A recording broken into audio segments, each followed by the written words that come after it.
Good afternoon, everyone. We see that our participant attendee list is continuing to grow, but we're going to honor those of you who joined us on time today and get started. So good afternoon, and thank you again for joining us today. On behalf of the entire Active Transportation Resource Center team at both Caltrans and the California Department of Public Health, I want to welcome all of you to the latest installment of the ATRC's On the Move webinar series, Synergy 2023. My name is Victoria Custodio, and along with my colleagues Marianne Hernandez and Alicia Ramos, will be the host team for today's webinar entitled Starting Now for ATP Cycle 7. We have a wonderful webinar planned for you today with some incredible speakers and presentations. But first, I'd like to begin with a quick introduction of the ATRC and our webinar series for those of you who may be tuning into our webinar series for the first time. The ATRC is a longstanding Caltrans Active Transportation Program project supported by funding from the California Transportation Commission's Active Transportation Program. Caltrans manages the ATRC, and CDPH helps to staff Caltrans ATRC, which provides resources, trainings, and technical assistance to local agencies across California who are looking to the ATP for funding to build more walk and bike friendly environments and or to provide planning, public engagement, and targeted education and encouragement to programs to increase safe walking and bicycling.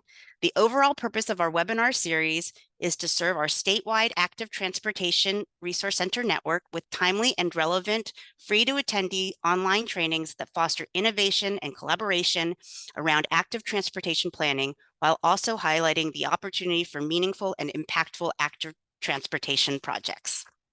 Next slide, please. All right, perfect. All right, so we are very thankful that we have an incredible lineup of speakers today and that they've agreed to share their expertise with our network. I'll do a proper introduction of each speaker in advance of each presentation, but you know, our overall focus for today is to feature experienced experts with the ATP application who will highlight tips, online tools, and planning and other important resources that have proven helpful to past applicants. As in addition, panelists will also share stories of local agencies who were successful in past ATP cycles and break down essential processes and partners central to their success. Okay, next slide, please. All right. As with all of our ATRC webinars, we set some learning objectives for attendees. And so here are the objectives for today. We hope that you'll learn what local agencies and their partners can do now, well before the ATP cycle call for projects happens in March. What local agencies can do now to increase their chances for a successful Cycle 7 Active Transportation Program application. You'll also learn about planning processes, organizational tips, and important resources that have proven helpful to past applicants. And last, you'll learn how funded ATP projects engaged in partners with key stakeholders that were central to their success. Next slide, please. We have a few webinar logistics before we get started. First, we ask that you share your questions through the meeting, the Zoom feature for Q&A. So that you should find that on the menu below. We will also be using the chat, but our preference for question and answers is actually the Q&A tool. Following all of the presentations, we will have a robust Q&A session. And then after that, we ask that you, at the end of the webinar, we ask that you please complete a post-webinar attendee survey so that we can track how this webinar was received and also gauge your interest in other future ATRC topics. Lastly, we always get this question. The webinar will be recorded and shared with all registered participants. please know that you can sit back and listen, and you'll have access to the recording and all of the slides and a list of resources following the presentation. So, all right. So that's a lot of logistics, but on that note, we're going to actually do a poll and introduce our first speaker. Sorry, I've got a lot of different papers here. And our first speaker is going to be Beverly Newman-Burkhardt from the California Transportation Commission. So we're going to ask Beverly to bring up her slides, and then Marianne, I believe you're going to pull up a poll that will have all attendees take. And right now we have about 94 attendees. So thank you to everyone who's joining us today. And the poll that we're looking to ask first is, have you previously submitted a Caltrans or CTC ATP application? So this is a yes or no question. We're going to give it a little bit of time. And I see that Beverly has her slides up. Beverly, can I also do an audio check for you? Yes. Can you hear me? Yeah, you sound great. Perfect. And you can just see my slide, right? Yeah. Okay. Make sure I'm selecting the right screen. All right. Okay. And Marianne, maybe we can close the poll right now and see what our respondents have said. Perfect. All right. So just as an FYI, Beverly, we have about 60% yes, that they have submitted an application, and 40% no. And on that note, I want to turn it over to you. I do have your bio, but not in front of me. I apologize. Oh, here it is. Perfect. All right. Very quickly, Beverly Newman-Burkhardt is an Assistant Deputy Director at the California Transportation Commission and a program manager with the Active Transportation Program, which is the state's largest biannual active transportation program funding program for walking and bicycle transportation projects. Beverly is an avid cyclist and an active transportation user. So on that note, I'll turn it over to you. Thank you so much, Victoria. So hi, everyone. As Victoria mentioned, I'm Beverly Newman-Burkhardt with the California Transportation Commission. And the program's two other program managers are also on the call today. We have Lori Waters and Alika Changisi here as well. So before I get started with my presentation, I just wanted to give you a little bit of background. So the Commission's role in the ATP is to set the overall policy direction of the program. So we do that through the guidelines process, which is going on right now, and I'll talk a little bit more about that later. And we also manage project selection, and we make the ultimate funding recommendations to our commissioners, and then we allocate funds to the successful project. And we work really closely with Caltrans on the ATP. So Caltrans oversees the implementation process of the projects that are selected. So today I'm going to give you a very quick overview of what the 2025 program will probably look like. As I said, guidelines are ongoing right now, so we'll talk about that. We'll talk about the schedule, and then some engagement and technical assistance opportunities that you all can take advantage of. Excuse me. Okay, so just kind of a basic overview of the funding for the 2025 program, or Cycle 7. There will be 4 years of funding, so from fiscal years 2025-26 to 2028-29. And we expect to have about $555.5 million in funding overall. So then if you're familiar with the program, by statute, that gets divided into 3 components. 50% of that will go to the statewide component, so about $277 million will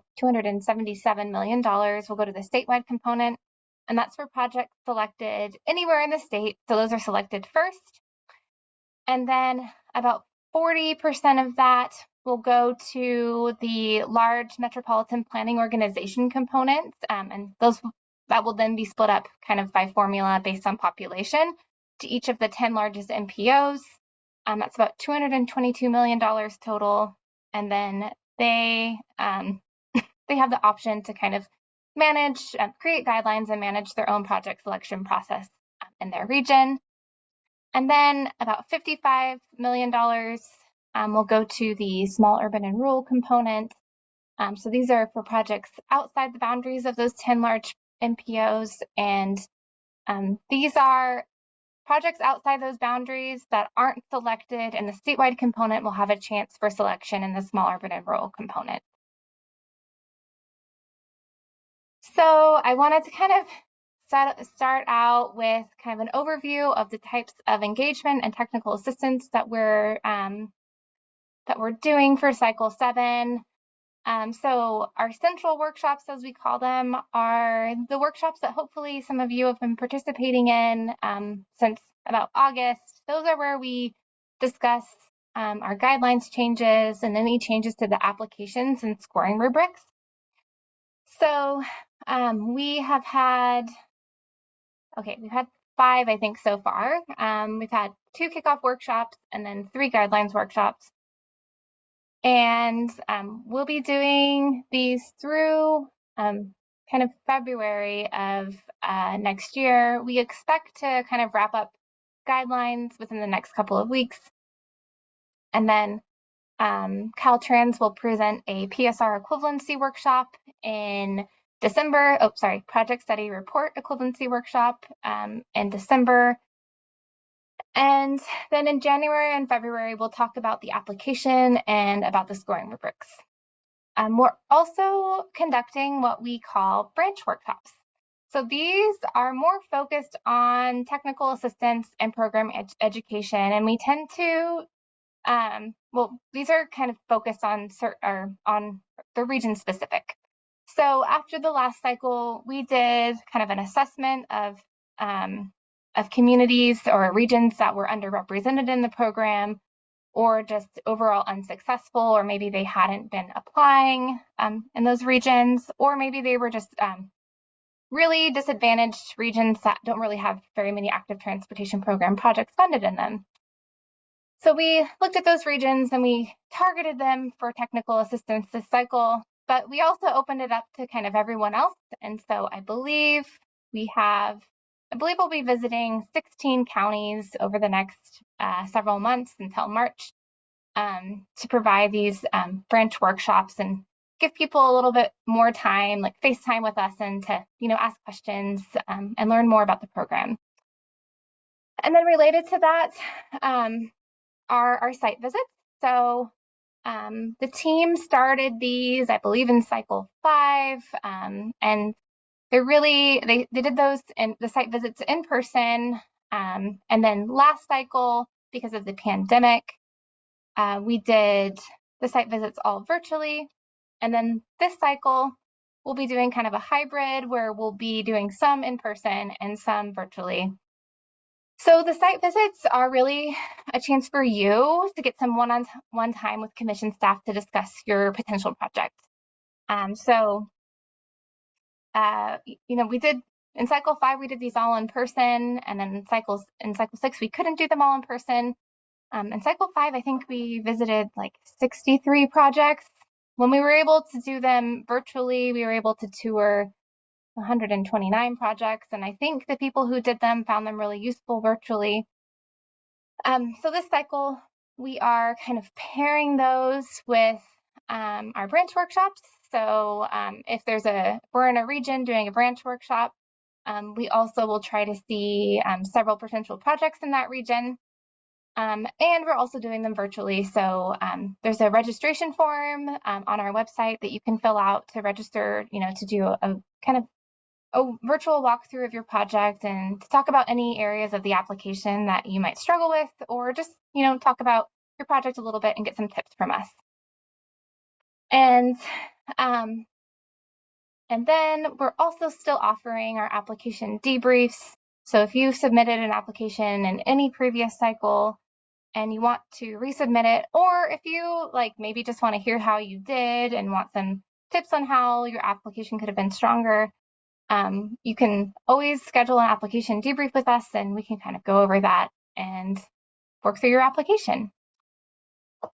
And I will say, usually Alika presents all of this information, so hopefully I captured everything as well as she always does. Okay, and then, okay, so this is kind of just our overall schedule for the 2025 ATP. So I won't go through all of these, but I'll just give you the highlights. So we're expecting to bring our draft guidelines to the commission at the January commission meeting. And then we will bring the final guidelines to the commission at the March commission meeting.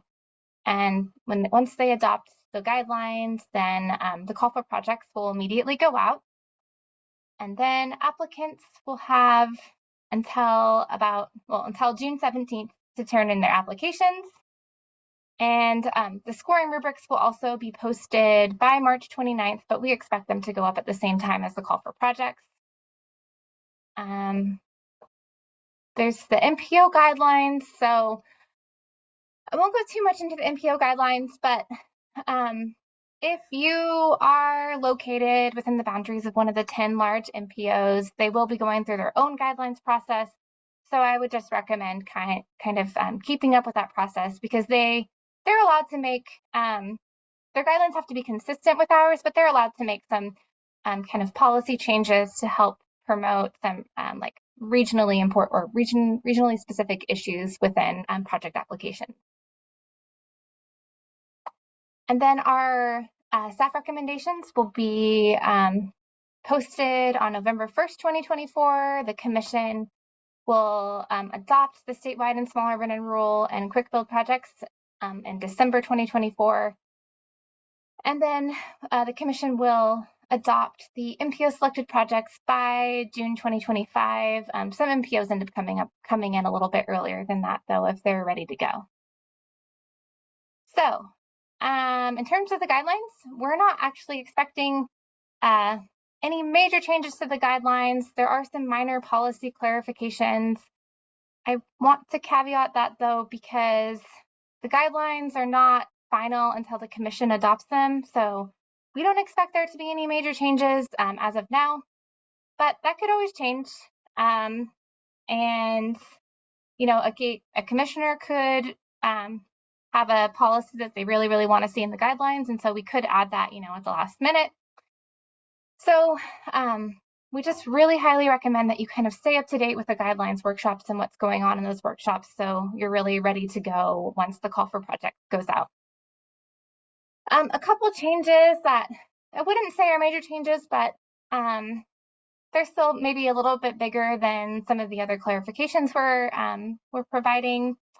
So the ATP is subject to Justice 40. So Justice 40 was a program created through executive order by the Biden-Harris administration. And it's basically a program where 40% of federal funds must benefit disadvantaged communities that as defined by the federal government. And they have two different tools that they're using to define disadvantaged communities. So we have to comply with Justice 40. However, if you know anything about the ATP, is that we already fund a lot of projects in disadvantaged communities. I think in the 3 components in Cycle 6, it ended up being, I think 96% of the funds went to disadvantaged communities. And the federal definitions are a little bit different than our definitions in the state, but so they're not capturing quite the same communities. But we went back and we looked at Cycle 6, and about 93% of the projects that we funded qualified under Justice 40, which just means that we're not really that concerned about meeting this threshold. And so our proposal for this to the commissioners when they adopt our guidelines is that commission staff will kind of handle these requirements and track these requirements on the back end. And all our applicants will have to do is just provide census tract numbers, so we can kind of go into those tools and see if the project qualifies. And then we'll also be adding those 2 Justice 40 tools as disadvantaged community qualifiers. That was at the request of our stakeholders. So they will be an option for you amongst our other options, including, you know, median household income or Callan virus screen, or whichever other option you choose. So these will be two new options. And as I said, they kind of capture the metrics that are a little bit different than what our state tools capture. So we always recommend that when you're applying, actually try every single tool and see which one works best for your community. And then the biggest change, I would say, the cycle is that we'll be using a new application portal. We'll be using Submittable. So you will no longer be using the PDF application. And, this change was kind of brought about because we've heard so much from our applicants and other stakeholders that the PDF application was kind of fragile and just hard to use. We've heard of it, crashing when people were filling it out, things like that. So we'll be using Submittable, and there will be like a dedicated application portal for you to use. And we'll have all of the scoring rubrics linked and all the other materials you need linked, and you'll be able to really collaborate easily with people within your organization on your application. And it'll have, technical assistance from Submittable, the company, and you'll also be able to get in touch with us with any questions. And yeah, so we are really, really excited about this change, and we think it will be a good change. And we also recognize that it could sound scary to kind of have a new technology or a new change. So we'll be providing some educational opportunities for our applicants, just to get everyone kind of ready for this. And we think that people will be pleased with the change once they kind of log in and get used to it. Okay, so a lot of great colleagues here today to give you some tips on what you can do now to prepare for cycle 7. So I may actually be repeating some of their tips, and I apologize to them if I am, but I'm sure they'll go into more depth. These are just kind of from commission staff's perspective, what we think that you should be doing to be as prepared as you can be. So as I mentioned before, stay up to date with what's happening in our workshops. If there's a branch workshop in your region, definitely attend that and say hi to us and ask us questions. Participate in our essential workshops, ask questions there.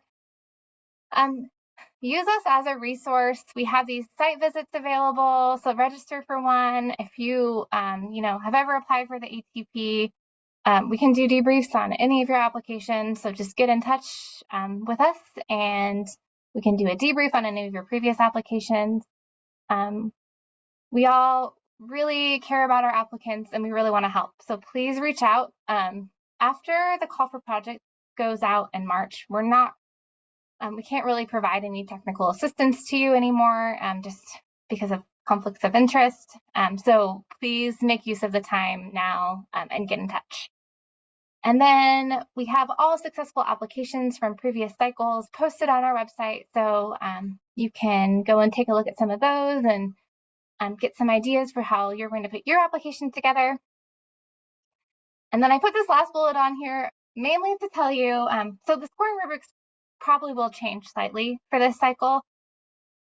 So don't download them now and then use them for your cycle, for your application, because they'll probably change. But I mainly put this last bullet on here because this is our #1 tip for all of you when you're putting together your application. Please, please, please look at the scoring rubrics. That's what we use to score your applications, or what our evaluators use to score your applications. It's like a really, really important resource for you. So, look at the ones from last cycle and kind of get familiar with what's in them. And then when the new ones come out, definitely use them to guide your application as you're writing it.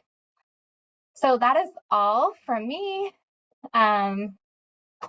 People can please feel free to reach out to us if you have any questions or if you're interested in any of the opportunities that I just mentioned. So and thanks to the ATRC team for including us in this webinar. Thank you so much, Beverly. That was a great deal of information. We do have a few questions, but in the interest of time, we're gonna hold those questions for our Q&A, and I'm going to ask Claire to bring up her slides while I introduce our next speaker. So Claire Galogli, and I hope I pronounced that right. Thank you. We actually know Claire from another name, but Claire Galogli is a transportation planner for the city of Santa Cruz and serves on the statewide active transportation program technical advisory committee. Claire has led the city of Santa Cruz to secure over 55 million from the active transportation program with successful applications in cycle 2, 3, 5, and 6. She believes that active transportation investments and programs can be transformational for communities and believes cities of all sizes can be successful in the program. Claire's presentation title is ATP Cycle 7, Getting Ready. So Claire, your slides look great. Can I just make sure that we can hear you? Can you hear me? Sound great. All right, take it away. Okay. Thank you, Victoria, and thank you, Beverly. That was a really, really good summary of where we are and where we're going.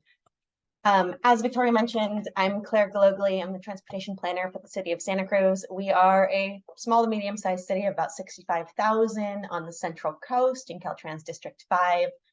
I've been on the statewide technical advisory committee for the past few years. It's been a really rewarding process. I can see how hard everyone works to make this program function so well in our state.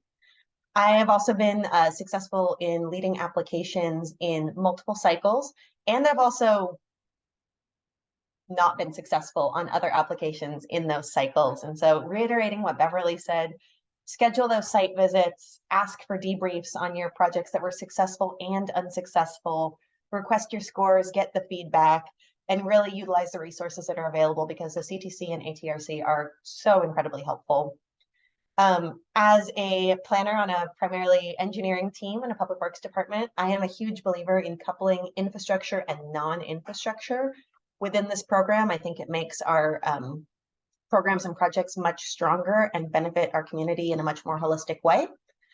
And I also think that small and medium-sized jurisdictions are incredible places for active transportation program applications to come from and for those projects to come to life. I really believe that this is not just a program for the large MPOs and the big cities, but that these projects can be transformational in all of our communities. And so even though it feels like a big application and can sometimes feel daunting, I encourage you to apply because it's a great funding source to be able to deliver really transformational projects in your community. So the key thing that I want to focus on today is your why. Why are you applying to this program? Why is this the project that you're going to put forward? And I think the biggest takeaway you could have from my portion of this presentation is that your storytelling is so important. Real people, real volunteers are the people who are reading your applications. They're not being read by robots. They're not being read by AI. Someone is going through and trying to figure out what is the benefit of this program that you're putting forward. I like to center this on thinking really about your why, and of all the projects that you could choose in your community, why is this project important? Who is going to benefit? Who are those communities? How will it change your community? And how, as you work through this rather robust application, how can you make that real to the people who are reading it? And that comes alive in many ways. How do you show that you have done this engagement? How do you show that the community that you are proposing to build this project in or provide this non-infrastructure programming within wants this project, needs this programming, is really interested in the benefits that will be there? Why do you show that this is the most important project in your community and it's more important than something else? How do you document that, illustrate that, and make it real? And why will and how will the project that you're putting forward lead to positive change in this community? I think we've all heard stories through ATRC and CTC and Caltrans about the different things that could be transformational. And it could be everything from multiple miles of separated biking and walking to something as simple as sidewalk infill around a library or community center or a school. But if that's the thing that's in your community that is going to be the game changer, tell that story. One of the things that we've done in the city of Santa Cruz that I have found to be really, really helpful in telling our story is that we've worked directly with community-based organizations that are within the communities that we are looking to propose these projects in. The graphic you see on the screen right now is from work that we've done with groups of children at various summer camp groups, pop-ups at the library, pop-ups in parks, and asking children to draw a picture of what these transportation projects would mean to them. The project you see here is for a project that we got funded in ATP Cycle 5 for a 0.8 mile section of rail trail. So it's a separated multi-use path adjacent to our rail line. And this child drew a photo of a rainbow crosswalk and people being excited, and talks about how little kids might like it and want to cross the street, and it has all the colors, people feeling inclusive. And it was really, really special for us to be able to have those conversations with kids about how they could get from where they live to the big kid park, as they described it. There's just a baby park in their neighborhood, or that they would be able to walk from their house and get to school without having to cross the big scary streets that they described, or be able to get to the soccer field, or be able to enjoy more places in their community that they could talk about, but that didn't feel accessible to them. We included these drawings that we got from kids in our application to really round out and show, not only did we do this engagement, but here's what we heard and here's what we saw. And evaluators could see that we did deep and we did meaningful engagement, and it led to a $9.2 million award for this project. So we're really, really proud of that. The next thing I like to say is, in getting ready right now, ask yourself, what do you need? What do you have? And what do you still need to find? As Beverly mentioned, the guidelines likely won't be changing that much. The rubrics might change a little bit, but we can go back and we can look at cycle 6 and we can see what are the questions, what is going to be required of us for this application. The first is disadvantaged communities, knowing how to use the tools, and I'll get into those in just a minute, and knowing where your disadvantaged communities are, and are those locations where you have good projects or are they not? So just doing a baseline there. We know you're going to need to look at your collision history. So ask yourself, do you know how to use TIMS? Do you know how to use the ATP specific tools as part of TIMS, the Transportation Injury Mapping System, which is provided by UC Berkeley? It's a free online tool. If you haven't used it before, the ATRC has a great flash training on that I've used multiple times, even though I filled it out as part of the application, half a dozen times at least at this point. Public outreach and participation, we know that you're going to have to do this. We know that it should be deep and meaningful, recent and real. So what have you done? We are right now in November. The call for projects is going out in March, and applications are due in June. If you have not done outreach and engagement, if you have not done recent outreach and engagement, if you have not talked to the entities that are within your project area that would be users of this project, now is a great time to do that. As we're gearing up for the holidays, there are likely many different public events going on in your community that would be a great opportunity to go to where people already are to do some of this engagement. There are questions about your project being context sensitive or innovative. And previously I spoke about something as awesome as potentially a new bike and pedestrian bridge to as simple as a sidewalk. And so it doesn't necessarily have to be innovative, but it has to be context sensitive. Why is that the best project and the best proposal for the location that you're in? And finally, the potential to increase users. Really, what we want to see from this program is more people having the option to walk and bike. So who are your target audience? Are the type of facilities and programming that you are proposing the right fit for that audience? If you're looking at young users who are on a busy road, do you have a higher level of protection there? If you're looking to target seniors, are you providing the type of infrastructure that's supportive of that? Really focusing on how can you make active transportation accessible for everyone in your community. Getting into disadvantaged communities, Beverly did mention that the heavy majority of program funds to date have gone to benefit projects and programs that are within a disadvantaged community. We now also have the Justice 40 tools, but from the Cycle 6 guidelines, what I have up on the screen are the tools that were there. I'll briefly go through these. The first is median household income. The definition here is if the census tract has a median household income of less than 80% of the statewide median household income. And so you can use data.census.gov in order to see where those census tracts are. There's some great trainings on that as well. YouTube has been really helpful for me. There's CalEnviroscreen, which is another tool. And if you have a census tract that's among the 25% most disadvantaged in the state, there's some various toggles on CalEnviroscreen that you can use there. The National School Lunch Program, if using this, if 75% or more of students at schools are eligible for the free and reduced price meal program, then you qualify as a disadvantaged community there with the school catchment area. Even though all schools in California now receive free breakfast and lunch, this is still a tool that we can use here. Healthy Places Index, if you're in the 25th percentile or less in the state for healthy. Native American tribal lands and projects submitted by tribes qualify as disadvantaged communities. And there's an other category. And so that is if you can use a smaller census land designation than the tract, or CalEnviroscreen data that's on a smaller scale, you can use that and have a narrative explanation of that. There's also the option to use a regional definition that's been adopted in your Metropolitan Transportation Plan Sustainable Community Strategy, which is the long-range planning document adopted by your MPO or RTPA or RTPA. What I encourage you to look at here is to consider all of these options for your project.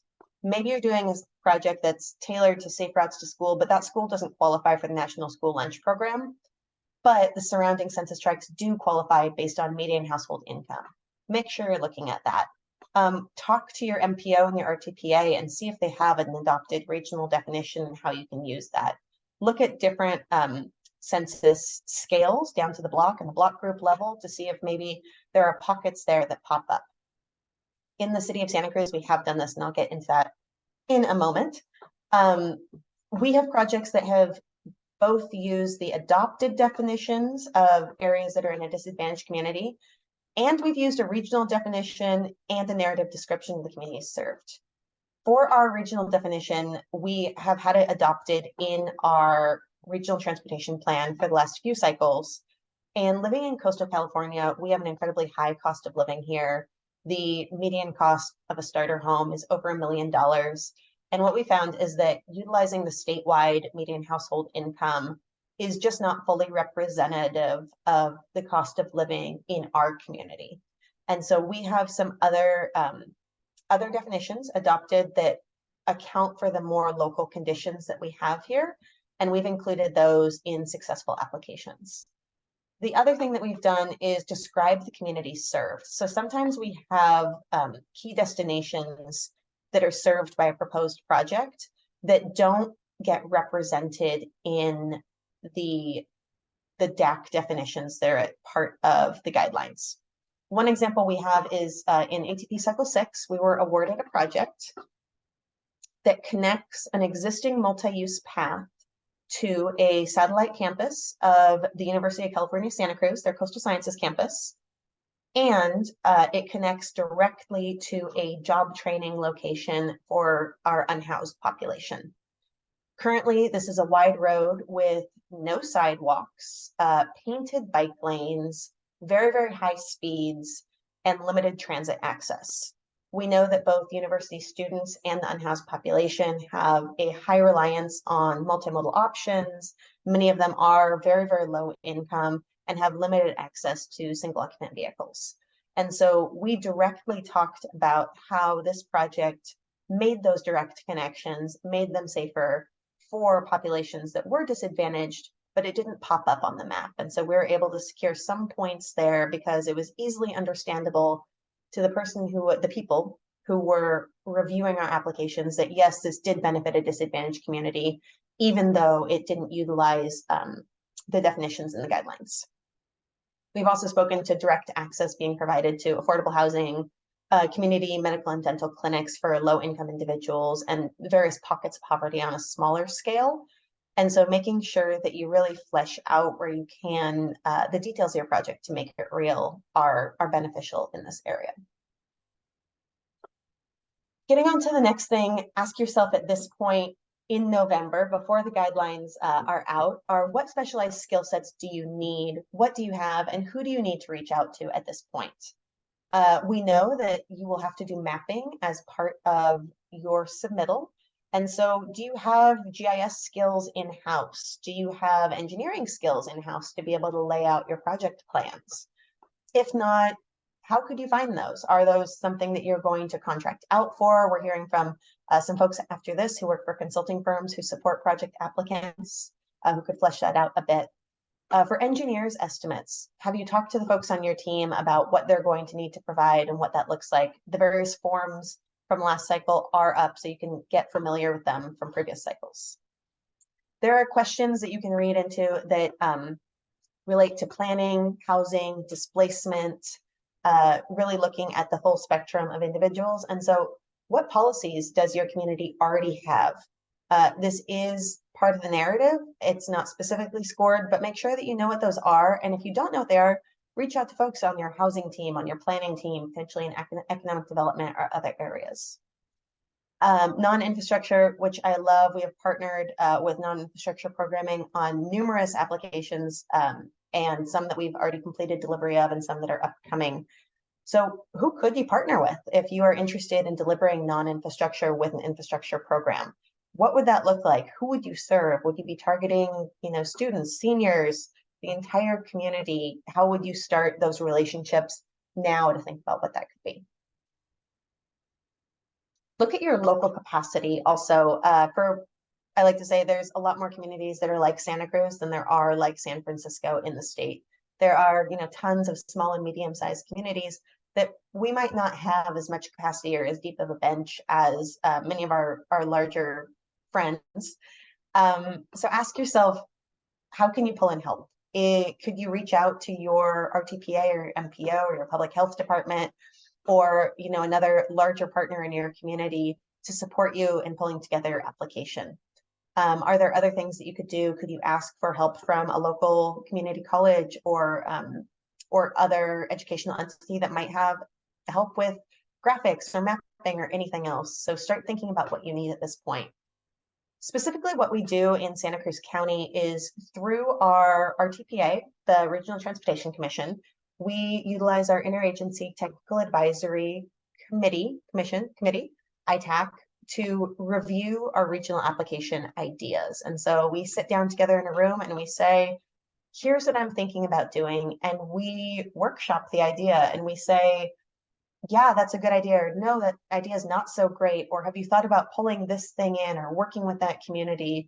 And we work together to make sure that the applications that are coming in from Santa Cruz County really are the strongest applications that we could be putting forward. We take a lens that we want to help each other and that we want the applications that go in to score high and reflect well on our community. Ask yourself if you have the potential to do that in your community. Do you have the ability to partner and review applications with some of your other regional partners? Because I have found that it makes our overall applications that are going in score incredibly well and be very, very reflective of the top needs in our community. And our staff doesn't waste a lot of time in pursuing projects that we could flesh out pretty quickly. We're not competitive in this program. Finally, getting on to how to keep on track in-house. I will say there are many ways to do an application. You can do them in-house, as we do in the city of Santa Cruz with a very small staff. You can shop them out to consultants. We will get to that momentarily after this.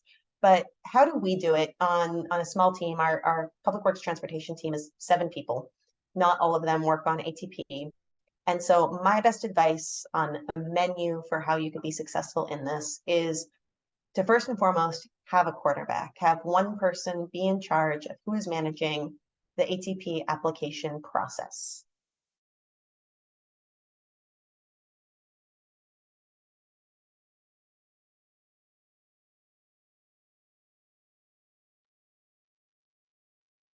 Okay, I'm a little concerned that we're frozen. Is it just, could I have some technical assistance from our team? She's frozen for me too. She's Okay. frozen. All right. Okay, it's Claire. It's okay. All right, Claire.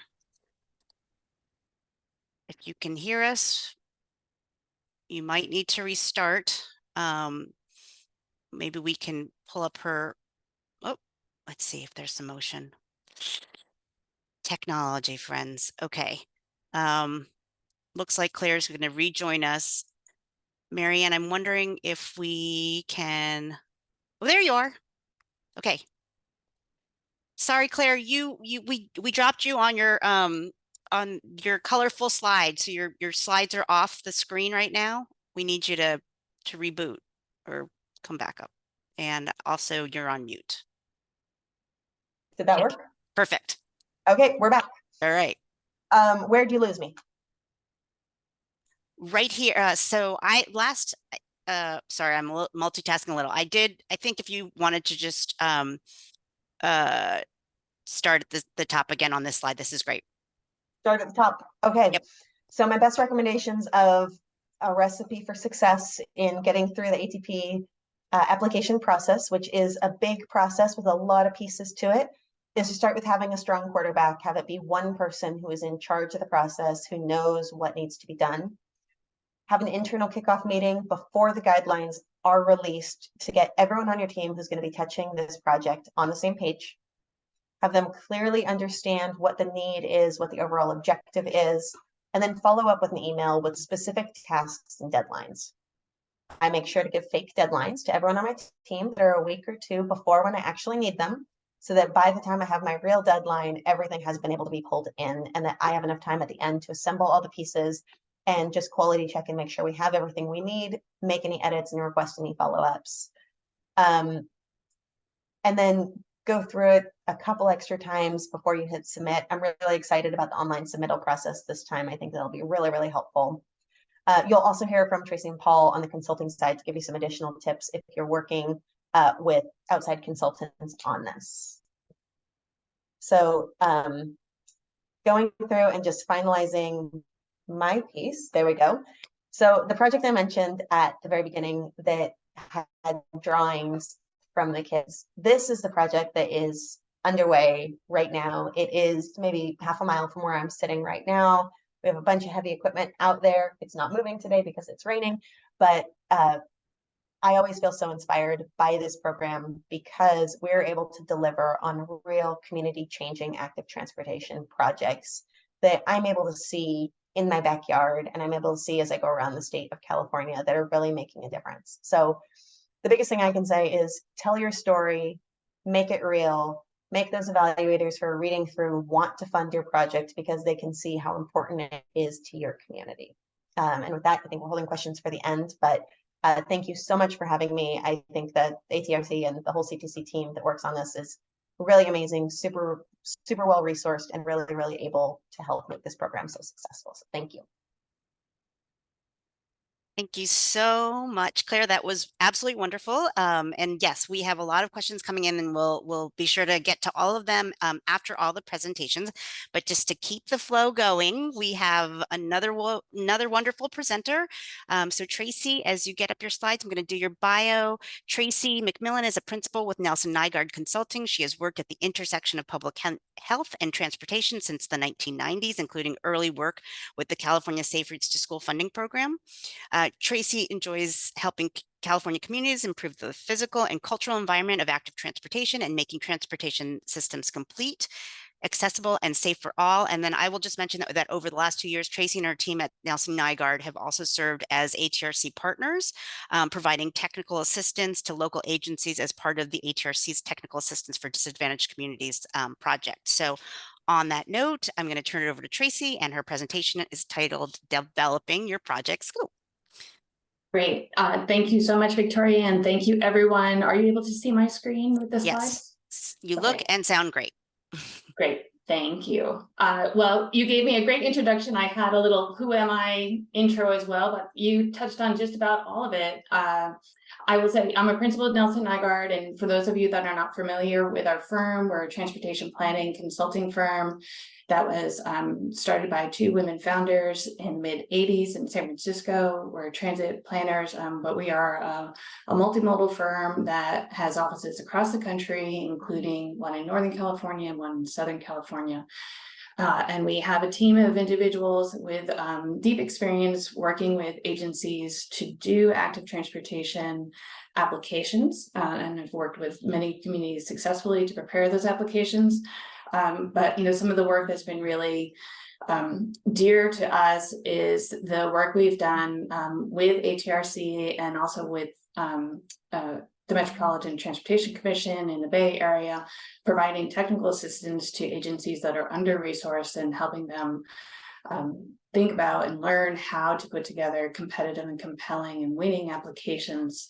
As Victoria mentioned, we have been helping ATRC and the Disadvantaged Communities Technical Assistance Program over the past 2 years.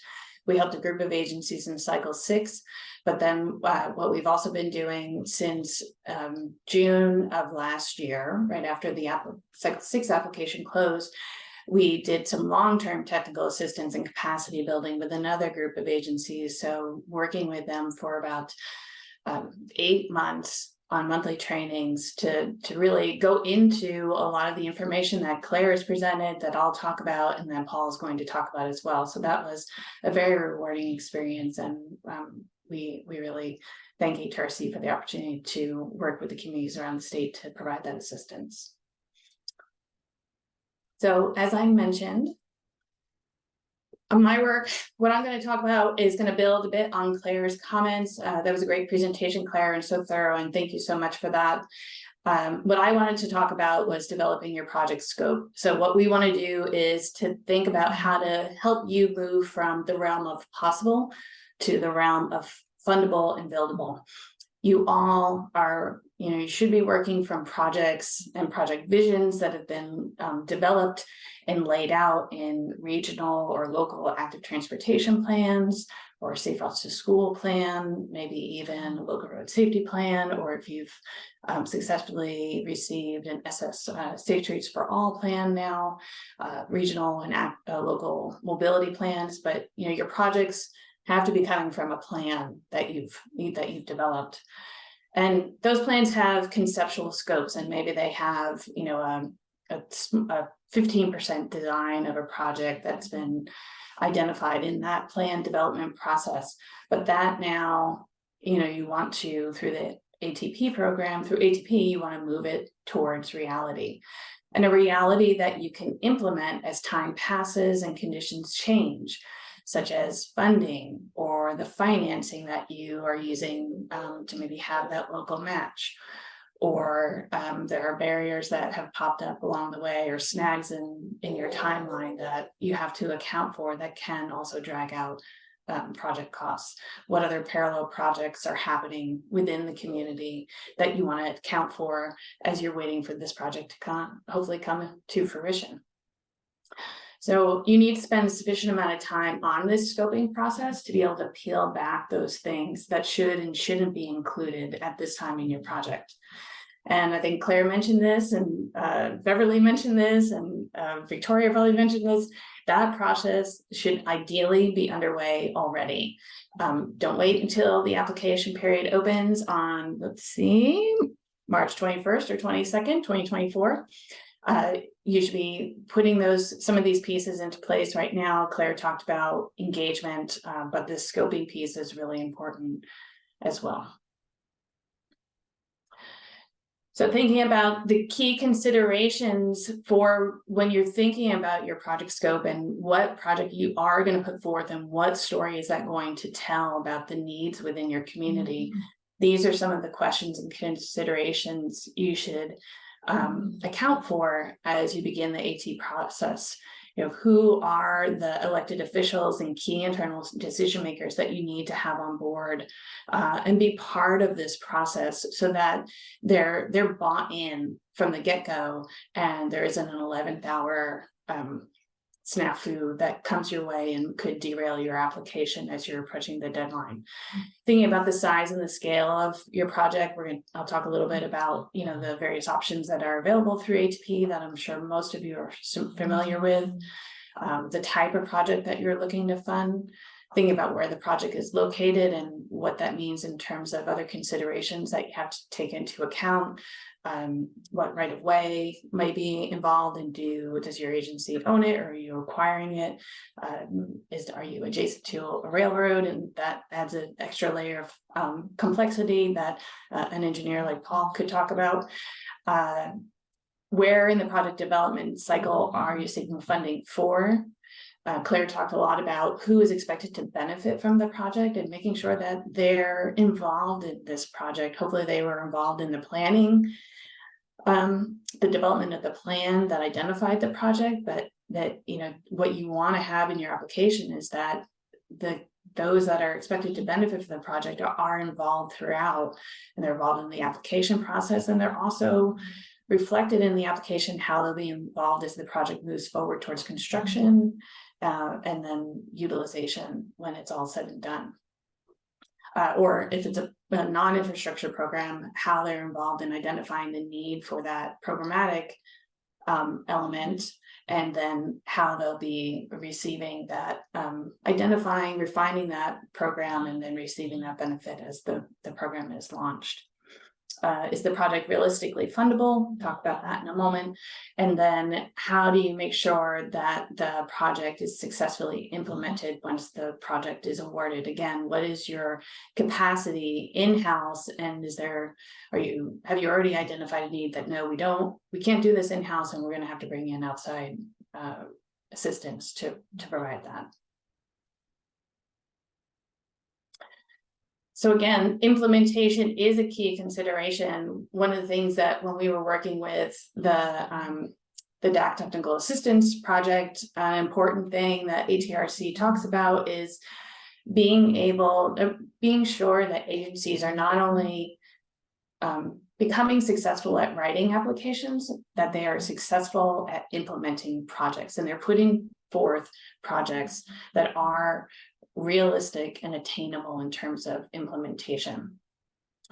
So in looking at this diagram, you know, you may still be in that phase 1, that planning process, or maybe in early phase 2 component of your project and seeking funding for phase 2 to phase 3. But how that project and the infrastructure or staff associated with it feed into your maintenance and your operations costs should also be part of your conversation now when you're thinking about the life cycle of a project and you're thinking about the project that you want to put forward. Again, this is also something that is important when you're thinking about non-infrastructure projects.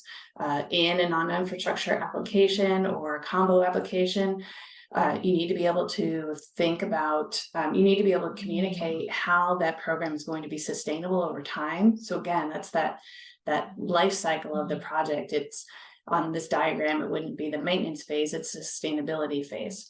So these are the things that you should be thinking and talking about with your teams, you know, thinking about through this life cycle so that you avoid some stumbling blocks that can occur as you're scoping the project and putting together the application, that you've really thought about the cost and the time associated with and the resources needed for everything. I won't spend a lot of time talking about this. Claire really touched on stakeholders and who's involved in your project and who's identified a need in your community and who needs support in walking and bicycling. And again, how have they been involved in the project from start to finish? One thing that I wanted to point out in relation to this is, again, you know, how are your project partners and your community members thinking about what this project means, not only in conceptual development and in the application process, but what does it mean in terms of once the project is constructed? Who is ready to maintain the facility? Who is ready to take over the operations of the program? And again, thinking about what concerns they may have. And that's where this input, these conversations through hopefully the conversations you're having right now is helping to refine that project scope. You know, whether it's infrastructure or non-infrastructure or a combo project.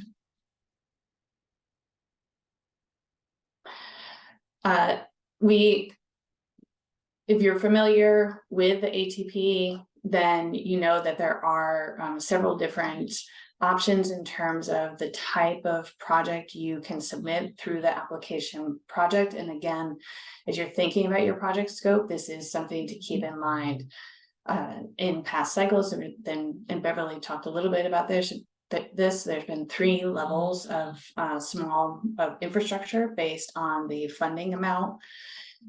There also is the non-infrastructure component of the program, and then plans have also been a part of the project since the inception and can be funded through ATP, though we see them funded a little bit less than they were in the early days, and the Sustainable Transportation Planning Grant Program is actually a really good source for plans, and we see a lot funded through that mechanism now. And then, as always, you can have a combo project, and Paul's going to talk about this a little bit, and there are a couple of questions, at least one question in the chat about what are some ideas or what could constitute a combo project. So I'm sure Paul will get into that. We can touch on that in Q&A. In thinking about your project scope and which of these categories you may fall into, think about what your needs are going to be, and also the escalation of your needs and the costs that will come into play depending on what fiscal year different components of your project are going to fall into. But it's also important for you, if you're thinking big, what happens if you cross a line into one of the, let's say, the medium or the large infrastructure projects. For example, in cycle 6, applicants received points for medium and large infrastructure projects that leveraged funds, or essentially had local matching funds, and that really shows to help the commitment and the capacity towards implementation at the local agency. But your agency needs to be able to show that they can commit to that match, and what that match may mean. We've gone through a few years of escalating costs, so being able to anticipate what that escalation may be in terms of the total impact on the project budget, and also what that means in terms of the escalation of the local match as well. Claire mentioned this a little bit. Large projects also have to discuss how this project is transformational. That answer is context sensitive. What is commonplace for one community may be transformational for another. So don't be intimidated by that question. And that's a great one, I think, to talk to the CTC staff about for sure. And like I said, Paul's going to talk about combo projects. And so I'll just say that it's something to consider as you're thinking about the scope, budget, and the implementation of your and that life cycle of a project, as we discussed earlier.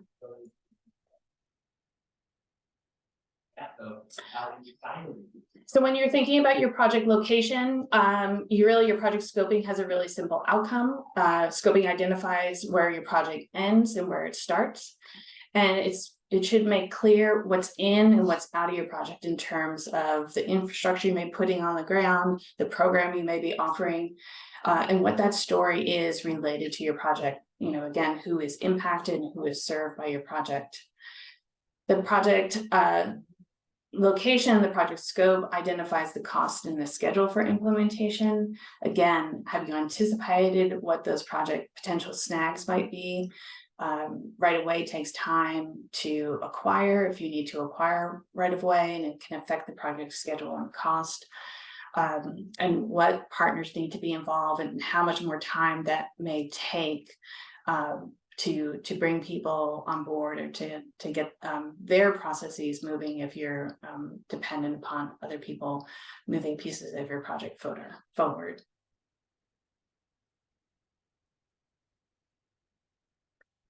Again, who is going to be impacted by your project? is important to identify and have them be involved in your application, and make sure that your application is speaking to those communities and how they'll be impacted in the ways, who will be impacted in the ways they'll be impacted throughout your application process.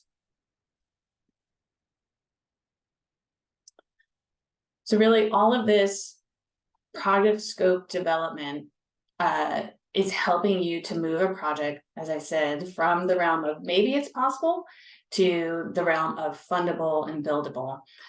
What you're trying to do, and you're doing successfully, is writing your story and considering the alternative endings of each chapter and making sure that that comes together in a compelling story that also seems realistic and fundable and implementable. So I'll close with just an example. This is a community, the City of Williams. We helped in the DAC program in Cycle 6. City of Williams is a very small community, agricultural based, great little downtown street that has, sees a lot of heavy vehicle traffic and was in need of infrastructure improvements, particularly as you left the downtown area and were approaching the area where the school and the residential neighborhood sat. And then also as you crossed over the 5 interchange and connected to the communities on the other side of the freeway. The lived experience of the community was really compelling. There were really difficult issues related to access. The Postal Service had stopped delivering mail to some neighborhoods because it was difficult to get to them, and there were significant infrastructure barriers. And there were drainage issues and significantly uplifted sidewalks and missing sidewalks and missing infrastructure all along East Street, up and down this full corridor. They submitted for a complete streets project, and they were on the fence on this medium to large infrastructure line. And in the end, they decided to go big or go home. They went for the large infrastructure, and they felt like they had a compelling story, and the City of Williams stepped up and said, we can make them local batch. And we can put in, I think they were just under the highest amount of points you could get for the highest percent of local match. So, the more of that local match that you can put in, it garners you some points. So it was, in the end, I think, a successful strategy for them. They scored 80 points, and they were funded in the small and medium size component of ATP Cycle 6. And that was enough to get them over the line to receive funding. So we're really excited. We were really excited to see that, and looking forward to seeing it constructed in the coming years. So with that, I will pass it to Paul. Thank you so much, Tracy. That was a wonderful presentation. I particularly love the piece about postal workers. I think that's a target audience that we might not hear about as much. We're going to move on to our next presenter. We have 2 more speakers. And so, Paul, if you could pull up your slides. Tracy, and you might need to stop sharing. And then Paul can pull up his slides, and I will do Paul's bio right now. And then Marianne, we also actually have a poll question that we can launch right now. But first, let me do Paul's bio, which is Paul Martin is a professional civil and traffic engineer with Mark Thomas, with over 23 years of experience in transportation planning and land use planning, including 17 years in the private sector and 6 in the public sector. Paul works daily with urban design and planning professionals to improve and enhance communities. I just want to add that Paul has also served as an ATRC and LTAP instructor for the very well-received ATRC 2-day course entitled Positioning for Successful Grant Applications. So Paul, we're going to just do this quick poll and then I'll turn it over to you. Got it. Great. All right, folks, it's time to answer the poll question that we have for you. Are you likely to include a non-infrastructure component in your ATP Cycle 7 application? It's a single choice answer, yes or no. And it reminded me, Victoria, it's time to give it a more catchy name, that training that we do. Maybe so. It's a tongue twister for me. I Maybe know. you can work on that piece too. The engineer in me keeps it really simple, but I know marketing is important. For sure. All right, so let's close the poll now.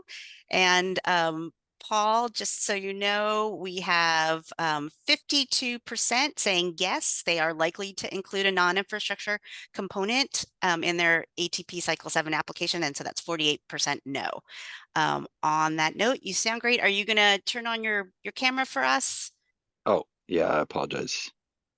Perfect. How about now? Yep. There you Look go. great. Sound great. Perfect. Take it away. All right.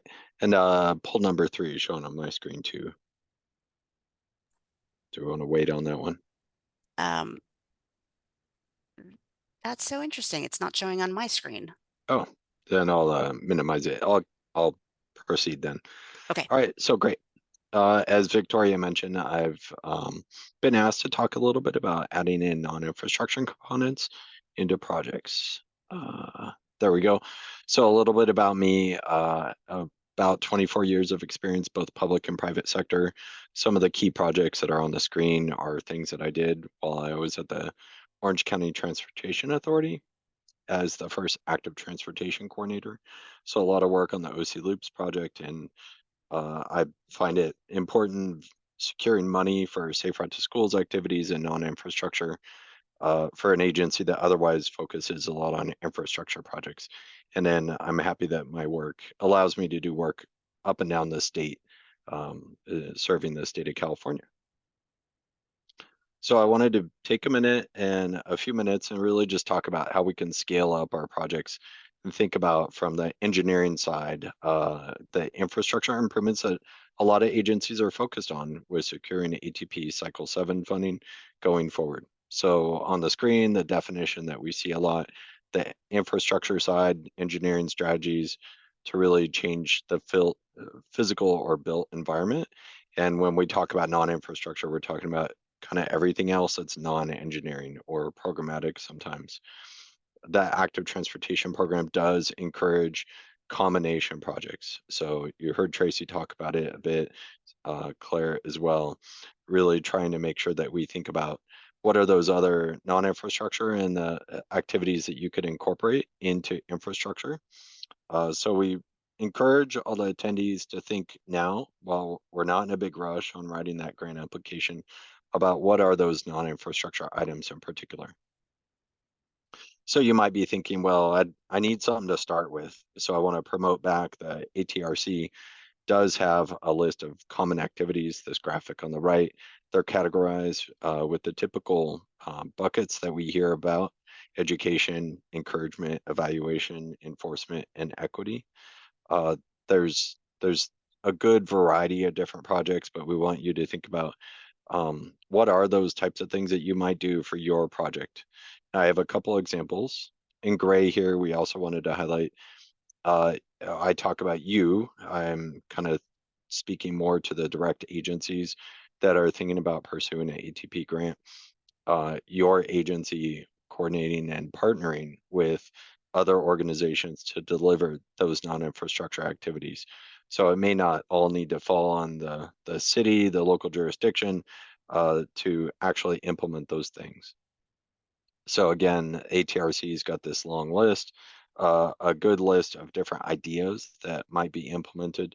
And think about, really, I want to highlight customizing those project concepts. So what's appropriate in one jurisdiction might not totally be the best fit on others. There are more details. The prior screen had the table that lists different things, but ATRC also has dedicated fact sheets that go into deeper detail. So even just reviewing those may give you some ideas and some inspiration It could be the type of thing to go to your boss and say, what if we add this thing in? So a couple examples to highlight is way back to ATP Cycle 2, there was an infrastructure project in the city of Garden Grove where they also incorporated bike safe training and included walk to school day type events. So it was an infrastructure project to add bikeways within the community, but it provided that mechanism for city staff shown in the picture, and local officers to engage with parents and youth directly and have that nexus to really talk about what the infrastructure project is and how that project was going to benefit, in this case, the youth and parents going to and from school. And given that we've got Claire on the call, I'd love to give some props to my hometown in Santa Cruz and the work that Ecology Action is doing in partnership with the local agencies there. So here you see an image of a woman helping with the bicycle skills training with the students and the youth on a blacktop, probably at one of the local schools, really hosting this variety of activities. So it's not just a single event. So there it's more the suite of training and events and workshops. And Ecology Action in this case is a pretty robust and strong community-based organization. In other jurisdictions, it might be less. So thinking about the scale is important. I talk a lot about relationship building with the community-based organizations as agency staff, typically responsible for writing a grant application. It's important to do some of that advanced legwork before the grant application is due to build those relationships. So building a relationship is kind of a broad guidance. There's not a single thing that's going to get you a strong relationship and partnership. But starting with understanding what is the CBO, what are their goals, what type of challenges does that organization have, and I really challenge staff that are attending or working on these things to attend those meetings. And you may attend meetings and events that you're not really asking for anything in particular. And that's okay. It's a mechanism for you to just get to know the crowd so that when you call someone and you do need a letter of support or you want to explore a scope partnership that you've got a first name basis with that person.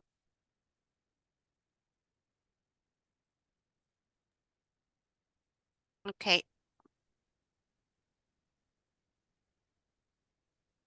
Paul, I'm having trouble hearing your audio right now.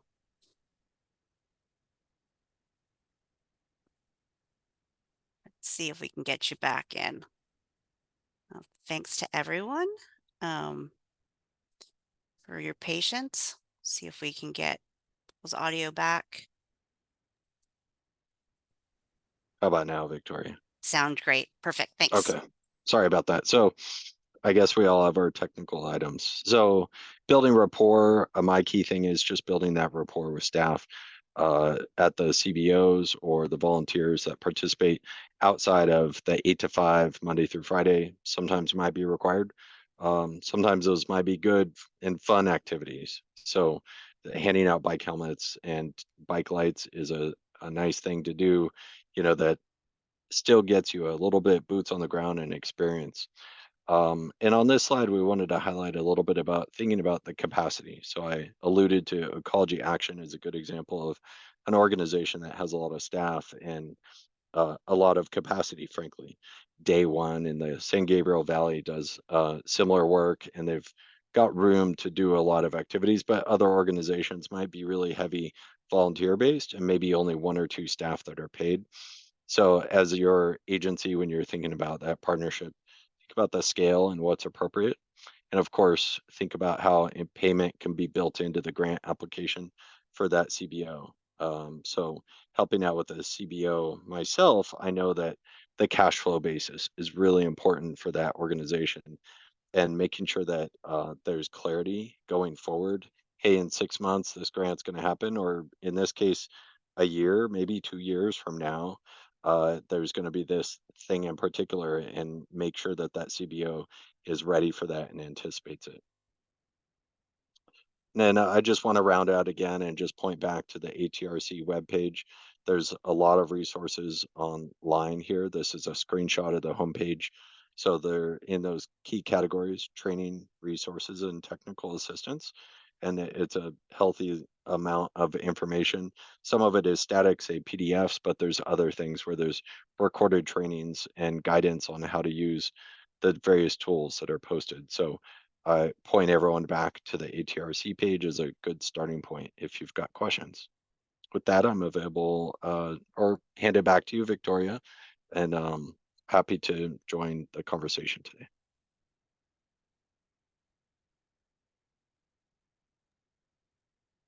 Perfect. All that was wonderful. And I'm trying to multitask and putting in some links to NI resources that Paul just mentioned. Wonderful presentation. And I get to follow that. So Marianne's going to advance my slides for me. And we do have a poll question for you before I get started. And so this one reads, have you coordinated with your local health department on active transportation projects? This is a yes or no question.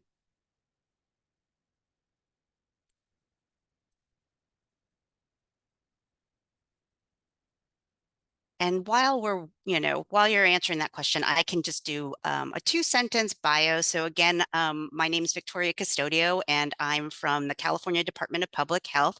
We team up with Caltrans through an interagency agreement to support the Active Transportation Resource Center. So my claim to fame in this work is that I've actually been with the ATRC since its inception. So I'm going on 8 years now in my current position. And prior to that, I was part of the statewide Safe Routes to School Technical Assistance Resource Center team. So lots of active transportation work supporting this wonderful, amazing grant program. And I, every year is just exciting because there's so much to learn and support. There's no other program other than ATP that I really think has as far-reaching benefits for public health and transportation and equity. So keeps me going. All right. So you want to know who's worked with a local health department yet? So 38% of you have, okay, and then 62% of you have not. Okay, so that helps me out. We're going to go to the next slide. All right, so before we get into resources and tips, I wanted to first circle back to remind everyone, ourselves, of the purpose and goals of the ATP program, and that when it was originally legislated back in 2013, one of the legislated goals of the program was to enhance public health. So you've got this little I know Caltrans put together this graphic many moons ago, but I still find it very relevant because it showcases that we're looking to really meet different benefits of the program, and public health was called out as one of those goals. And so by encouraging health data, ATP decision makers can better prioritize projects with health and equity impact. Next slide, please. All right. So local health data is essential to defining existing community need. Why do you need to use public health data to make your case? Well, short and sweet, the answer is that it's actually required as part of the ATP application narrative, and specifically needed for question 2. So to those ends, and this is something that you can read about in the application, but what the request is really looking for the data be local to the community or census block tract where you intend to build or establish your project. So we're really not looking for federal or state data here, but as localized data as you can get.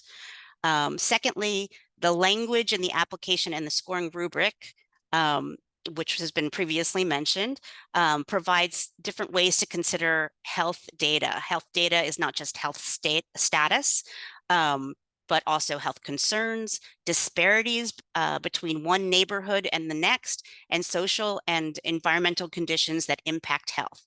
So I didn't include a slide here to review the concept of social determinants of health, but the language in this slide acknowledges that health is not only reflected by behaviors, but the conditions that could enable or discourage healthy behaviors. So next slide, please. All right. So scoring rubrics reinforce the same message, and the data must be local to a project area. So the language in the ATP application scoring rubric reinforces all of this. Data should be specific, local at the smallest geography available, and should take into account the targeted users of your proposed ATP project or program. So again, our previous speakers have spoken to really defining your target audience, who's going to benefit from this project, why it's going to be transformative, and the health data that you collect at this, now for your proposal.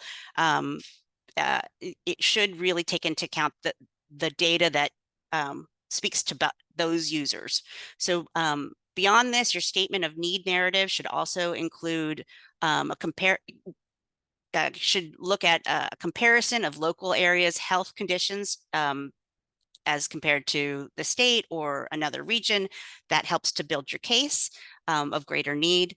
And then lastly, I included this last bullet to note that the amount of health data and the analysis that is needed for a given project application needs to commensurate with the project funding side. So Tracy talked about small, medium, large projects and combination projects.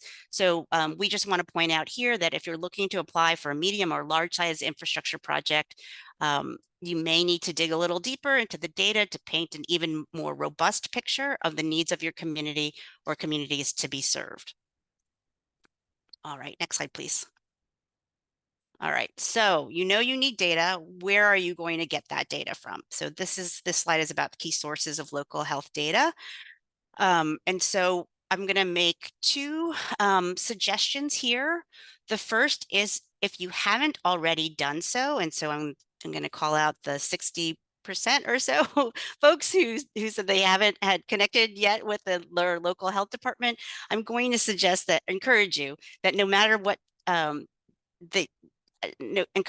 matter what type of entity you represent, whether it's city government, a school district, a tribe, a park district, we're encouraging you at the ATRC to consult your local county health department, or if you're in Berkeley or Pasadena, it's the city department, but we really want you to reach out to your local health department.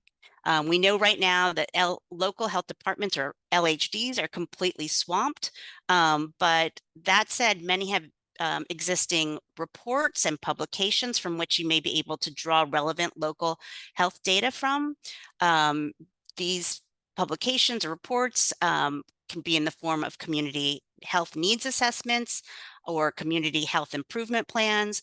They can sometimes include other documents or reports in the form of walk and bicycle audit findings, community observations, focus groups with targeted users that can speak to existing health concerns and priorities, and also to that end, current capacities to maybe take on additional work or engage in additional efforts around active transportation. So if you haven't already reached out to your LHD, we encourage you to do so. I don't have a bullet to this next point, but I will be pulling up our CDPH ATRC contact information at the end of this my slides. And you can reach out to any one of us, Marianne, Alicia, or myself, and we actually can do some sleuthing for you as to who at your local health department might be a really good contact for you to touch base with now before the project, the call for project begins. Because CDPH has a really nice arrangement with a lot of local health departments. And so we can do that sleuthing for you and try to put you in touch with the right people in your area. All right, so I'm going to speak next to the Healthy Places Index. I wish we had done a poll about the Healthy Places Index and who's familiar with it. But I'll just jump in and say that we want to highlight this great tool that's been developed by the Southern California Public Health Alliance.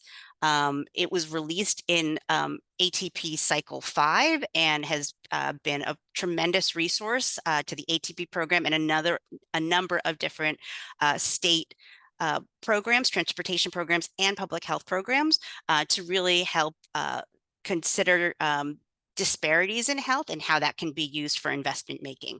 So next slide, please.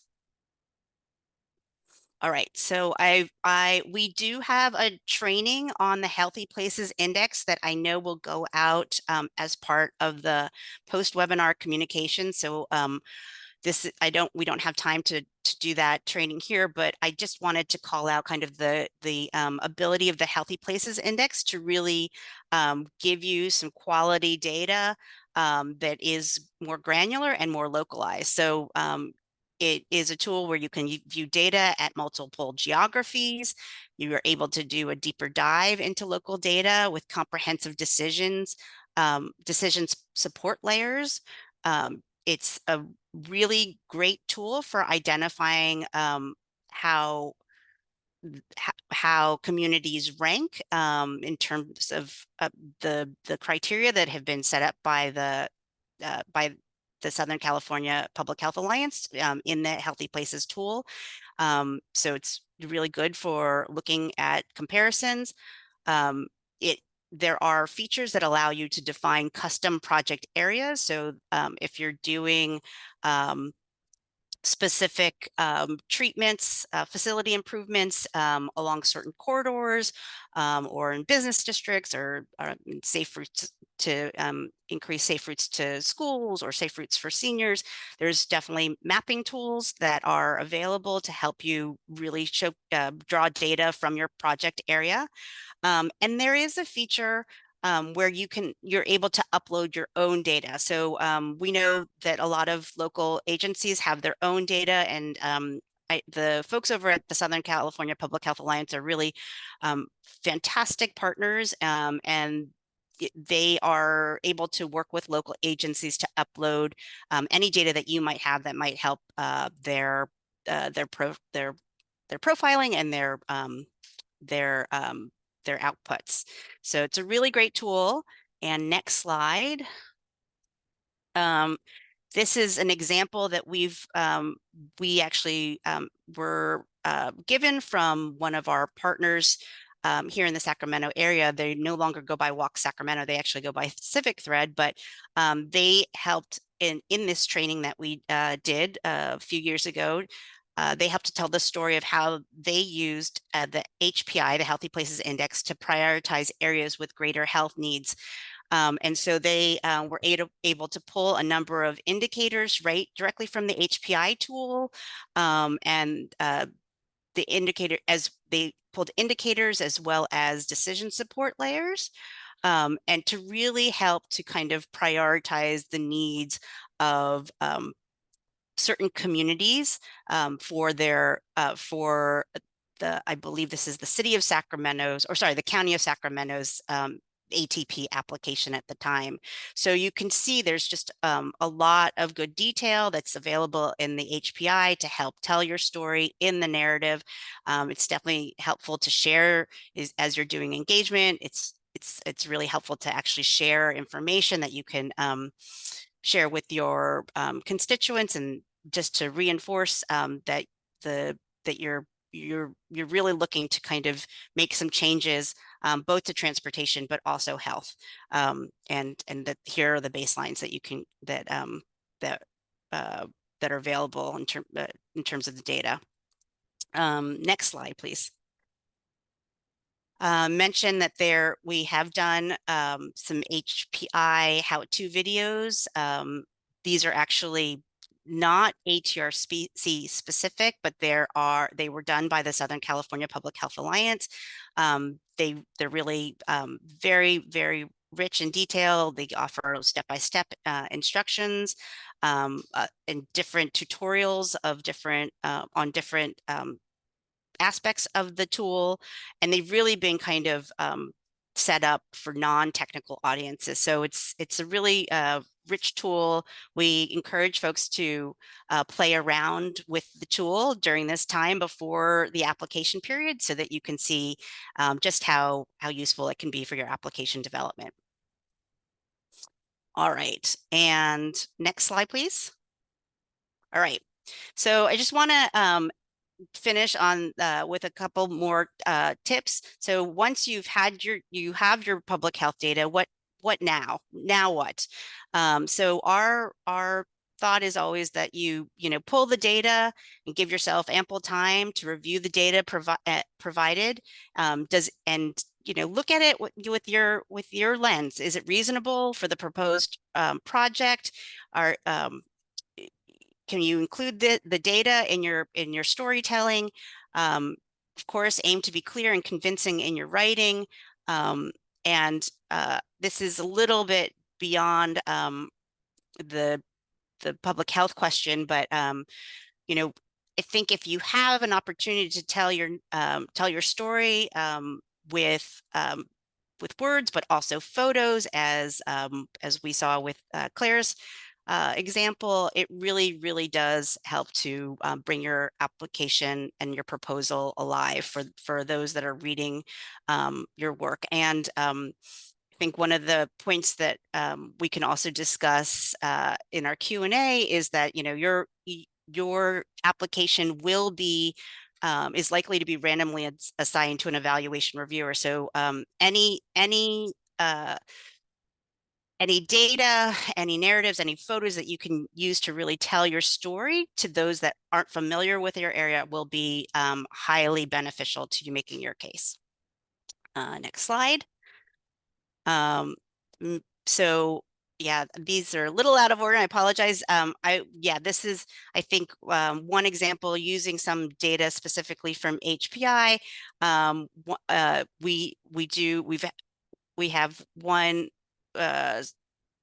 narrative from the County of Sacramento. I think we could put that application in the post-webinar communications, but they really showed how their adult obesity rates were a little bit higher in certain areas, and at the same time, the built environment was extremely auto-oriented, and that there actually was less car ownership in certain communities. So this all helped to build that case for improved active transportation facilities and programs to help really drive the cultural shift that's needed for more active transportation.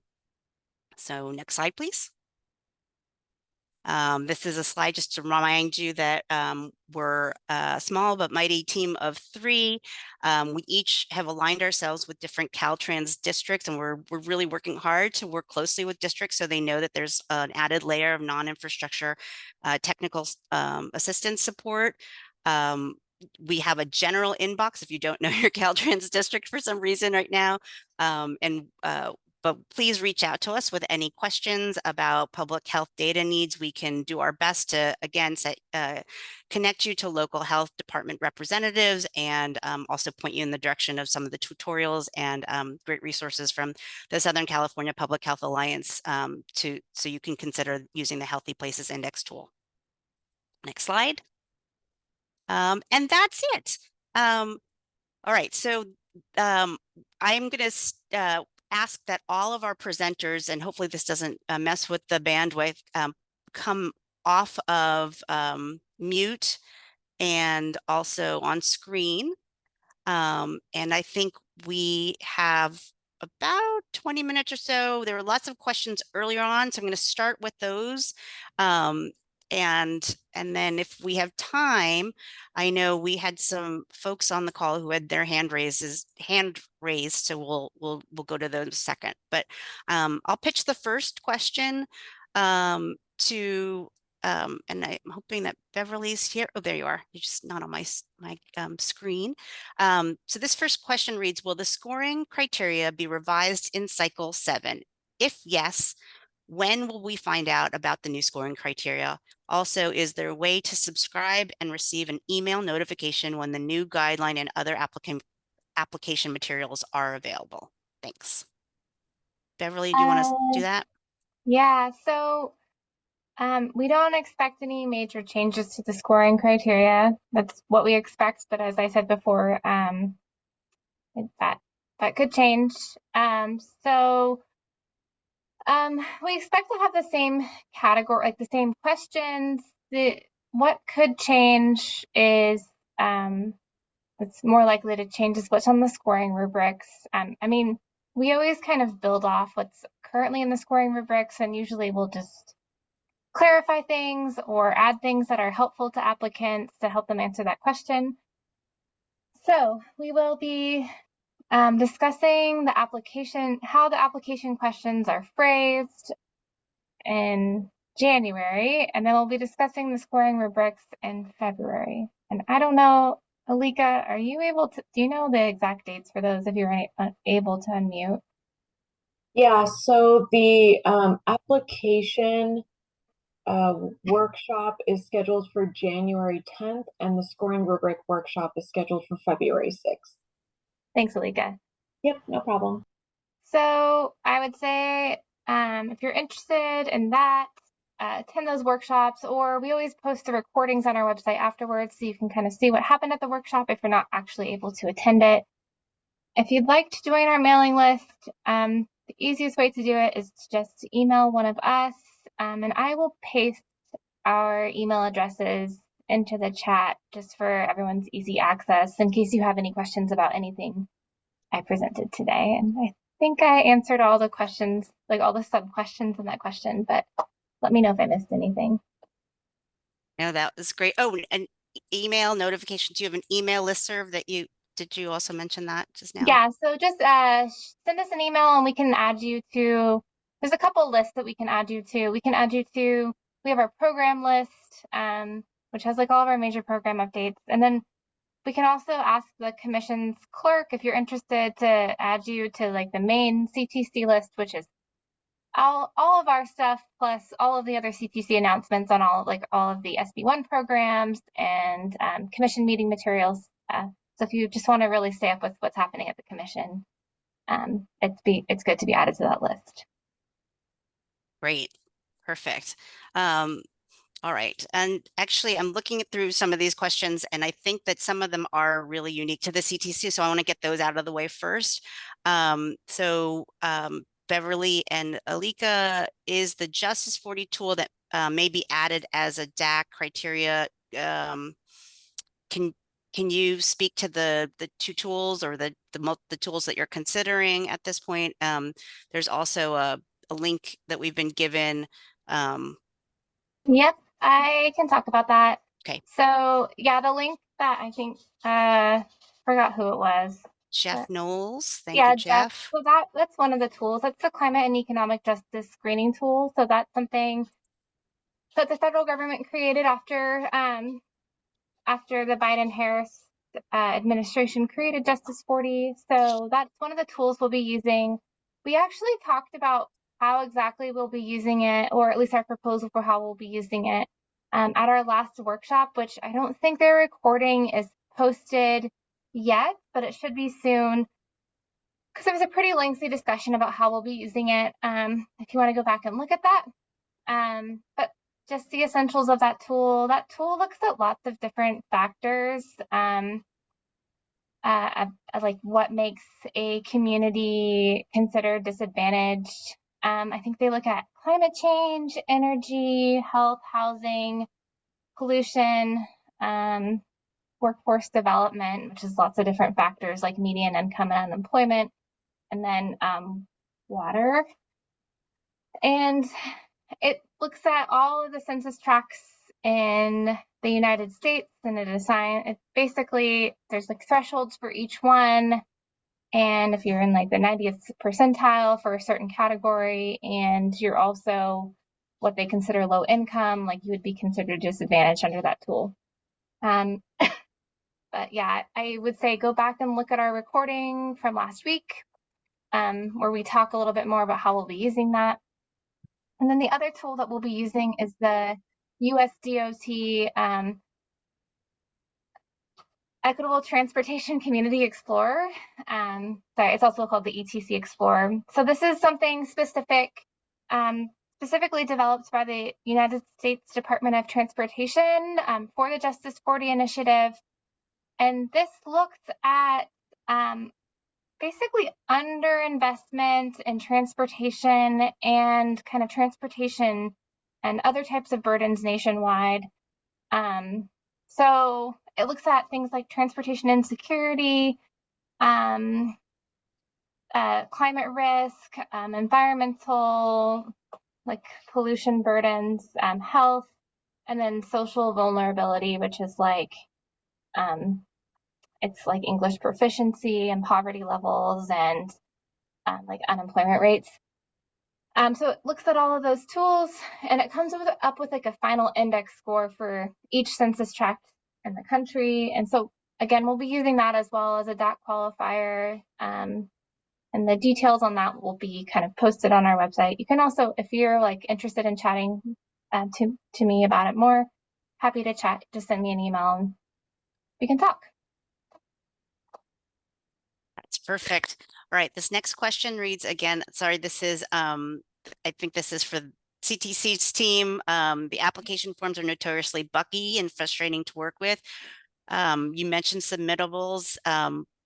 Can I ask you, you just to comment again about why you think that's a more user-friendly tool, Beverly? Yeah, so we'll be, as I discussed at the beginning of the webinar, and we've talked about it on a few of our workshops, we'll be transitioning to Submittable, which is kind of an online application portal that a lot of agencies, like federal, state agencies around the country, use for grant applications. It's really well reviewed. We did a lot of kind of research to pick one that was kind of, you know, top notch and would provide our applicants with a better experience. And, you know, the reason that we're transitioning to that is because we understand that the PDF application was buggy and it was kind of just difficult to use in some cases. Perfect. We're all very excited about Submittable. All right. And then there was a question about how folks can review successful applications from previous cycles. So Claire did send a bunch of lists. I think we can put in maybe a link. I'm going to ask the team here to put in the link to cycle 6, but there, for all of the other cycles, there are all available list of successful projects. And the way that the CTC has set this up, and I'll just speak to this real quick. I mean, it's Beverly and Alika can correct me if I'm wrong, but you can hover over a line, a particular agency, and then actually be able to click on the application itself from that particular agency. So you can, it looks like just a working Excel sheet, but it's really, there's much more. If you play around, you can click and get a little more detail on the application itself. Is that correct? Yeah, just one small change to what you said. So yeah, Okay. you can access all previously funded applications. When you look at the list, it's a pretty, like, yeah, it looks like kind of an Excel file. I would advise against just clicking on the application and having it load in your browser, because most of the applications are too large and your browser will likely time out. So we always suggest that you right click, and I think the option is like either save or download. I'm not sure. Is it? Yeah, it's save or download. So either save it or download it to your computer and then open it kind of in Adobe Reader rather than trying to do that in your browser. Yeah. And I think the takeaway is that you have time to look at all those applications now before the call for projects. So if it gets a little twitchy with the technology or the programs, yeah, you have a little more time to play with it. Okay, let's get into content projects. I love this question that reads, can you give examples of non-infrastructure partnerships that would complement infrastructure projects? And so I'll start with Claire. Maybe each of you can just give like a 2-minute, answer to that question. And then, yeah, Tracy, and then Paul. I think that would be really helpful. Happy to. So we have a project right now that I mentioned that's under construction. It's a 0.8-mile separated multi-use path adjacent to a rail line that connects our most disadvantaged community to an elementary school. We partnered the infrastructure component of it with non-infrastructure programming, both at the elementary school and in the neighborhood. And so we are offering what we're calling a vertical non-infrastructure program, offering touch points in every single grade level, provided with a nonprofit partner. Ecology Action has been mentioned. So all second graders get Walk Smart education, which is both in classroom and they do like a walk around the block to practice what they learn. Third and fourth grade, they get additional programming. In fifth grade, they get Bike Smart education, which is again classroom-based activities. And then they bring in bikes to set up a traffic garden and do like a bike around the block to practice those skills. They teach kids who do not know how to ride bikes how to ride a bike, and they offer supplementary programming for special day classes, kids that are typically left out of standard programming. Hand in hand with that, they do in-community programming to parents and families of those children in community walking and biking events to encourage people to move their bodies more, to use our infrastructure to walk with their families and their kids.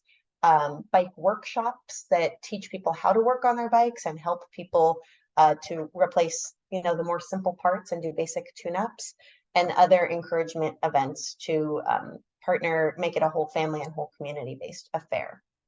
We're really excited about partnering non-infrastructure programming with infrastructure because it helps people feel safe and comfortable using the things that we are building and makes it relevant to the communities that we're aiming to serve. Perfect. Thank you so much, Claire. All right, Tracy, do you have any good examples of your favorite non-infrastructure programs coupled with infrastructure projects? I can't think of one example that doesn't exactly touch on what Claire just said off the top of my head, but I do think about opportunities to go outside our most top of mind partners like the health department and the education programs. Something that comes to mind is thinking about something like a new resident transportation demand management program. So you could partner with an air quality district. If you have a group, maybe like Ecology Action, if they do some transportation incentivizing for, say, new residents that are moving to a community, and to encourage them to walk and bike for neighborhood trips as well as maybe work trips, and really thinking about how you're targeting some of those maybe also non-traditional work trips and the active transportation infrastructure that's needed to support that, and then complement that with a non-infrastructure kind of TDM type program. Great advice. All right, Paul, what do you think?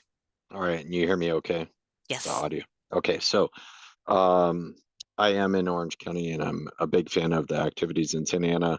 I know a lot of the state says, oh, Santa Ana got funded again, but part of it is, of course it's a big jurisdiction, but they've got advocates that have really been pushing the envelope on the way that they're engaging the community. So one of the community based organizations that I talk a lot about is Latino Health Access.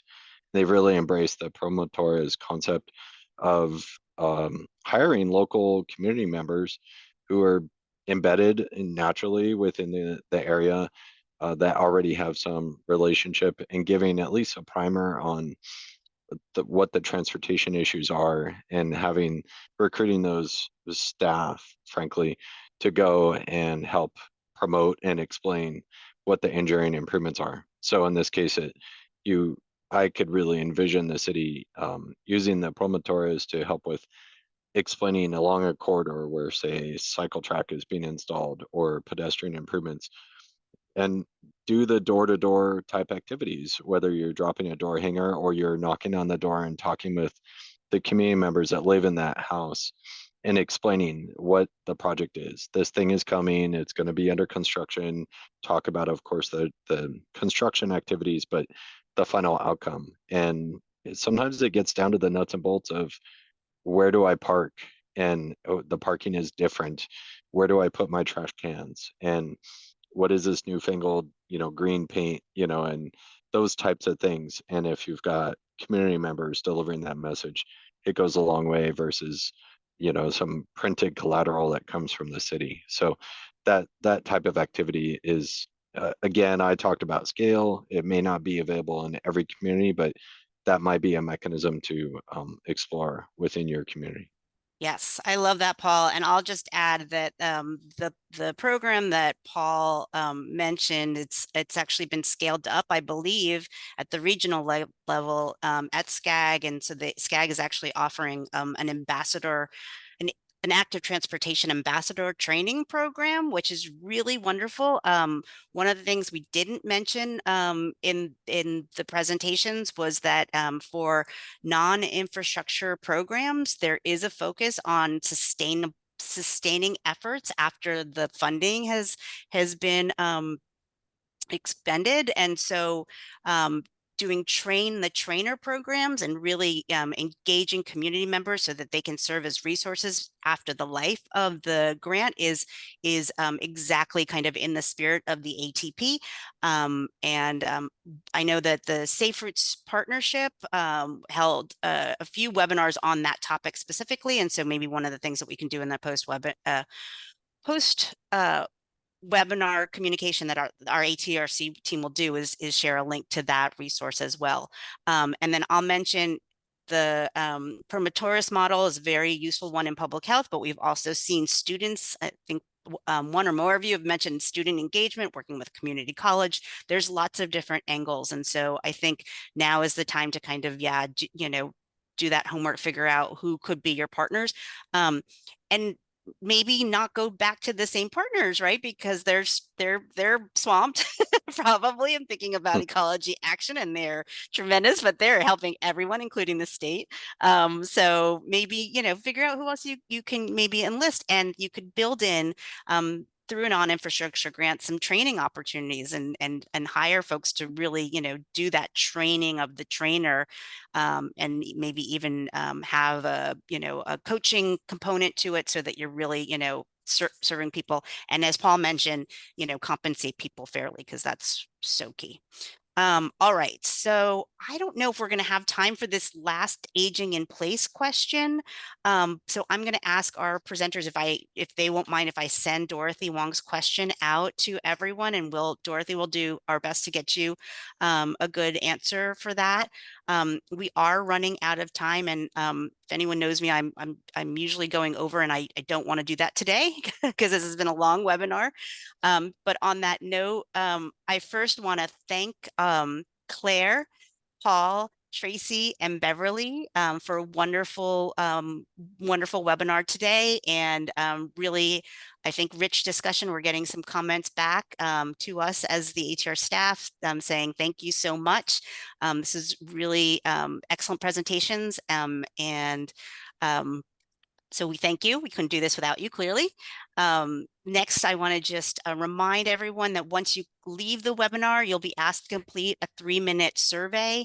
Please, please, please do this survey. It helps us at the ATRC to figure out if we were on point with our training, but also it gives us an opportunity to see what else we could be training on or developing resources on. So please take the time to do that.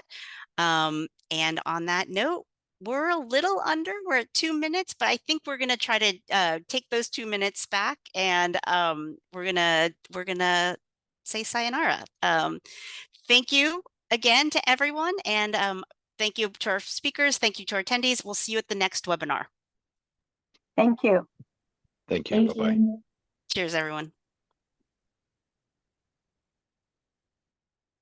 Hey, Victoria. Yeah, that was great, Beverly. I think there was, so that question about older adults wasn't answered, and then